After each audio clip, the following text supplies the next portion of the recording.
A major gas shortage is driving gasoline prices up after a Russian-linked hacking group shut down the Colonial pipeline.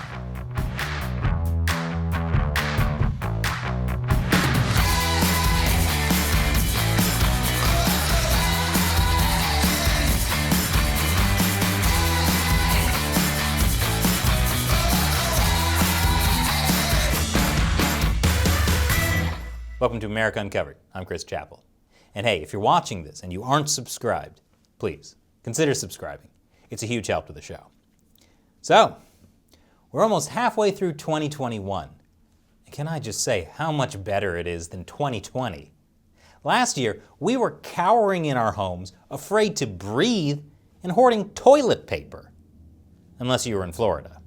This year, all we've had to worry about is an unprecedented border crisis, war in the Middle East, and soaring inflation. And now, we have to warn people not to hoard gasoline in plastic bags. Great, this really is becoming Mad Max. I guess we now know who was under that mask. Yes, the U.S. is suffering a major gas shortage, and gas prices last week soared to an average of more than $3 a gallon. Yeah, more than $3 a gallon. That's almost as expensive as a normal week in California.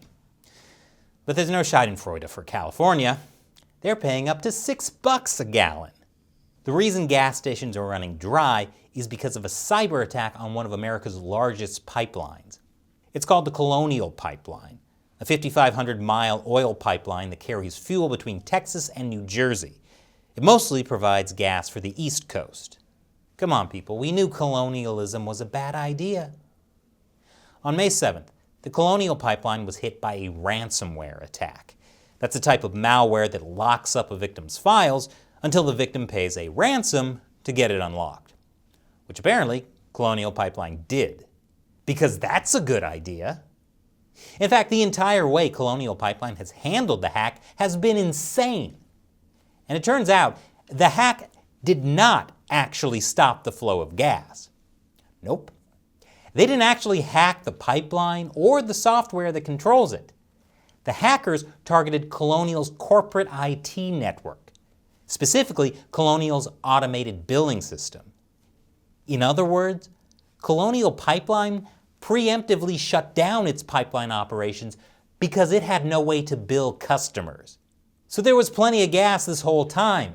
It's just that Colonial didn't want to keep it flowing because they might face a delay in getting their money. We also don't have the technical details about the attack.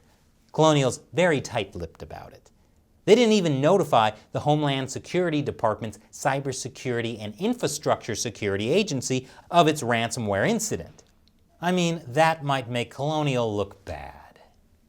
The Department of Transportation had to issue a regional emergency declaration. They granted waivers allowing tanker trucks to carry more gas than safety guidelines usually permit. Yes, truckers were on the road with less sleep and more gas. Breaker, breaker, the caffeine pills are really kicking in now that I'm barreling down Route 66 with 10,000 gallons of gasoline on my tail, and woo-ah! Let's light up the night. Fireball out. And obviously, the gas shortage caused rising prices and panic buying. President Biden urged people not to panic. Here's what you can do, the drivers. Don't panic. Do not get more gas than you need in the next few days. Except a lot of people in this country intentionally do the opposite of everything Biden says, so that didn't really help. However, this video that went viral of a woman filling up a plastic bag with gasoline was actually from 2019. And this viral photo of a car trunk filled with gasoline in plastic bags is from a gas heist in 2019 in Mexico. Yes, in Mexico, there are gas heists. I can't wait for that Netflix series. But even though people were not actually filling up plastic bags with gasoline, those viral videos still prompted the U.S. Consumer Product Safety Commission to say, do not fill plastic bags with gasoline. Other helpful tips for dumb people include, do not leave your engine running while pumping gas. Do not park your car at the pump while you run inside to buy Dr. Pepper and Funyuns. And most importantly, Do not engage in a gasoline fight, especially while being really, really, really ridiculously good looking. Now, the FBI believes they know who was responsible for the Colonial pipeline hack. And this is where things start to get really weird. I'll explain why after the break. Welcome back. Before we begin, I just want to give a big thank you to everyone who supports America Uncovered on the crowdfunding website Patreon. With the way YouTube demonetizes and suppresses us, we couldn't continue to make this show without your support. All it takes is as little as $1 per episode. Find out more at patreon.com/AmericaUncovered. The FBI confirmed the Colonial pipeline hack was done by the dark side. Not that dark side. Not that dark side either. DarkSide, a criminal hacking group based out of Russia. However, the Biden administration thinks it wasn't a state-sanctioned attack. We do not believe the Russian government was involved in this attack, but we do have strong reason to believe that the criminals who did the attack are living in Russia. Good to know, since Russian hackers were responsible for a hack on Ukraine's power grid in 2015. And Russian hackers also accessed U.S. electric utilities control rooms in 2018. Why would they do such a thing? So what is DarkSide? Well, it was a bit hard for me to research since my first Google search took me to the Star Wars Wikipedia page, and then several days of my life just kind of disappeared. Anyway, it turns out DarkSide, the hacking group, is an organized group of hackers that run a ransomware as a service business model. It's basically a criminal digital extortion ring. DarkSide hackers develop and market ransomware tools and sell them to other criminals who then carry out attacks, which, remember, basically means they lock up your computers until you pay them a ransom. DarkSide, as a Russian-based group, primarily focuses on English-speaking countries and avoids systems located in the former Soviet bloc. They even have a code of ethics. They don't extort hospitals, funeral homes, nonprofits, and schools. And they even seem to have donated to charities like Children International and the Water Project, which has put them in a bind. DarkSide says they're apolitical, and their goal is just to make money.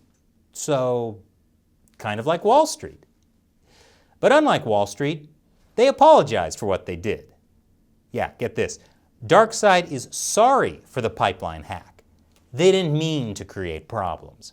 You see, it was one of their affiliates that used DarkSide ransomware to target the Colonial pipeline. They totally didn't know. In fact, according to their statement, they're going to have moderators double check who is using their ransomware and for what. Of course, Colonial still had to pay the hackers that $5 million. In the form of 75 Bitcoin. 75 Bitcoin. Why not just use 12 million Dogecoin? However, the decryption tool that the hackers gave Colonial was so slow that the company continued using its own backups to help restore the system. So $5 million not very well spent. But hey, it's an oil company. $5 million to them is like chump change, or Dogecoin. At least DarkSide will be more careful next time. About choosing targets, I mean. But there might not be much of a future for DarkSide. I'll tell you more after the break. Welcome back. And remember, if you're not subscribed, please click that subscribe button. So, once upon a time, some compared DarkSide hackers to Robin Hood. But after nearly bringing the U.S. to its knees, not so much. President Biden hasn't ruled out a retaliatory cyber attack. He said the United States would pursue a measure to disrupt their ability to operate. And so, one of the most popular Russian-speaking hacker forums, XSS, banned all topics promoting ransomware to avoid unwanted U.S. attention. Then, reports started coming out that DarkSide servers were seized by unknown agents. Intel 471, a cybercrime intelligence company, obtained this announcement from DarkSide to its